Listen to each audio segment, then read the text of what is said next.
আজকের গল্প সইমা। সকাল ৬টা থেকে মন উচাটন করে বসে আছেন ৮৫ বছরের বৃদ্ধা আশালতা দেবী।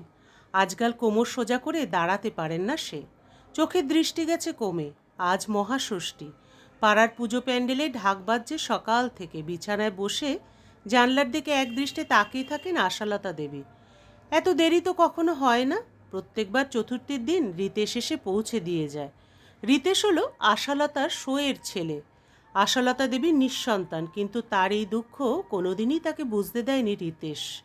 রিতেশের মা উষারানী ছিল আশালতার সই। সে আজ কত যুগের কথা। তখন আশালতার বয়স হবে এই 13-14, উষারানীও ওই বয়সী। সবে বিয়ে হয়ে গায়ে এসেছে সে। পুকুর ঘাটে গিয়ে দুজনের আলাপ, আর তারপর থেকেই গলায় গলায় বন্ধুত্ব। রোজ দুপুরবেলায় তারা পুকুর পাড়ের কাঁঠাল গাছের তলায় দেখা করত। কত মনের কথা, প্রাণের কথা হতো, যে কথা আর কাউকে বলা যায় না সেই সব কথা। বিয়ের 1 বছর পরই উষারানীর ছেলে হলো রিতেশ। আশালতার বিয়ের 3 বছর হয়ে গেছে, কিন্তু তখনও তার কোনো সন্তান হয়নি। তার পরিবারে এই নিয়ে প্রায়ই অশান্তি হয়। শাশুড়ি কথায় কথায় বাঁজা বউ কথাটা শোনাতে ছাড়েন না।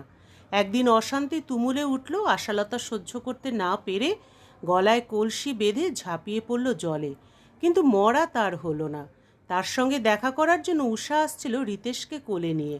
দূর থেকে তাকে দেখতে পেয়ে ছুটে এসে তাকে জল থেকে তুলে বাঁচালো। তারপর দুজন দুজনের গলা জড়িয়ে ধরে সে কি কান্না! আশালতার হাত নিয়ে রিতেশের মাথায় রেখে তাকে প্রতিজ্ঞা করলো, বল, তুই আর এই পাপ কাজ কোনোদিন আর করবি না। আজ থেকে আমার ছেলে তোর ছেলে। রিতেশের দুটো মা, আমি থাকি বা না থাকি, রিতেশ তোকে সারা জীবন দেখাশোনা করবে, এই আমি কথা দিলুম সই। তারপর অনেকগুলো বছর কেটে গেছে। এখন রিতেশ কলকাতায় থাকে। আজ প্রায় 40 বছর হলো উষারানী মারা গেছে। রিতেশের বউ অঞ্জনা বড় ভালো মেয়ে। ওদের একটি মেয়ে আর একটি ছেলে। ছেলে মেয়েগুলো যখন ছোট ছিল ওরা সবাই ছুটি ছাটার দিনে আসতো নিয়মিত গ্রামের বাড়িতে। এখনও আশালতার চোখের সামনে ভাসে ওই দিনগুলো। রিতেশ গম্ভীর স্বভাবের, কিন্তু অঞ্জনা খুব কথা বলে। দরজা দিয়ে ঢুকতে ঢুকতেই তার গলা শোনা যেত, সইমা, ও সইমা, কোথায় গেলেন? আশালতা কাছে গেলেই পায়ে হাত দিয়ে ঢক করে একটা প্রণাম করত অঞ্জনা, আর সঙ্গে সঙ্গে ছেলে মেয়ে দুটো ছুটতে এসে ওর কোলে ঝাঁপিয়ে পড়ত সই ঠামি বলে। সঙ্গে সঙ্গে আশালতা নকল রাগে বলে উঠত, কতবার বলেছি না আমি তোদের বাবার সইমা, কিন্তু তোদের ঠামি, আমাকে শুধু ঠামি বলে ডাকবি। ওরা দুটিতে খিলখিল করে হেসে উঠত। হঠাৎ পাশের বাড়ির পরাণের মায়ের গলার আওয়াজে সম্মিত ফিরে পায় আশালতা। তুমি কি রাতভর এই বিছানায় বসে জানলার দিকে তাইকেছিলে নাকি গো ঠাকমা? আশালতার পরাণের মার কথা শুনে গা জ্বলে গেল। তাতে তোর কিরে হতভাগী? বাবা, ছেলের জন্য এমন হাপিত্তেশ করতে কাউকে দেখিনি, তাও যদি নিজের পেটের হতো। টিটকিরি মারল পরাণের মা। কথাবার্তার আওয়াজে আরও 2-4 জন বৌঝি জুটে গেল মজা দেখার জন্য। ঠাকুমার পেছনে লাগতে সবারই ভালো লাগে। পরাণের মায়ের কথার হুলটা আশালতা ভালোই টের পেল, কিন্তু একটা জুৎসই উত্তর দেবার আগেই ভিড়ের মধ্যে থেকে কেউ একটা বলে উঠল, ছেলের জন্য নয় গো, ছেলের বউ কলকাতা থেকে এবার পুজোর শাড়ি পাঠায়নি, তাই ঠাকমার মন খারাপ। একটা হাসির রোল উঠল চারিদিকে। প্রচণ্ড রাগে আশালতার ব্রহ্মতালু অবধি জ্বলে উঠল। সে চিৎকার করে কিছু একটা বলতে যাচ্ছিল, এমন সময় পাড়ার মেয়ে টেপি এসে খবর দিল, ও ঠাকমা, তোমার ছেলে আসতেছে গো, হুই দেখো।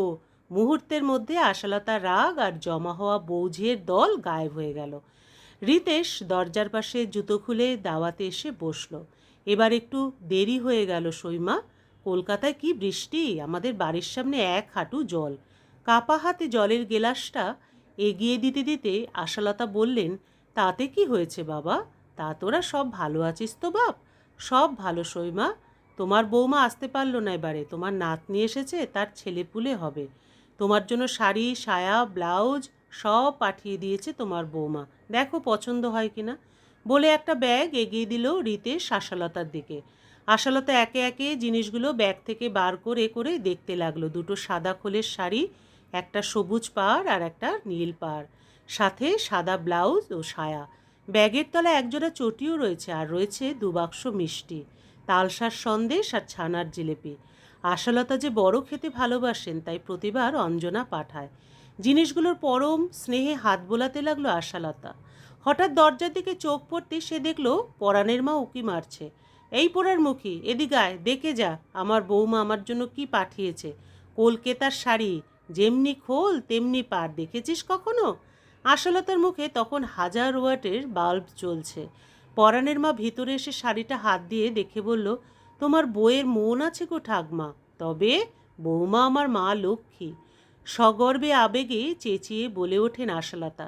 তারপর রিতেশের মাথায় হাত বুলিয়ে বলে ওঠেন, আর আমার ছেলে রাজা, শুধু পেটে ধরলেই কি ছেলে হয় রে? হঠাৎ গলাটা কান্নায় বুঝে আসে আশালতার। ঘরটা যেন ক্ষণিকের জন্য স্তব্ধ হয়ে যায়। হয়তো আশালতা ভাবছেন, এ যে তার পরম পাওয়া, সেখানে আছে শুধু তৃপ্তি, ভালোবাসা আর নির্ভরতা। গল্পের সমাপ্তি এখানেই। আবার দেখা হবে পরবর্তী আরেকটি গল্পের সাথে।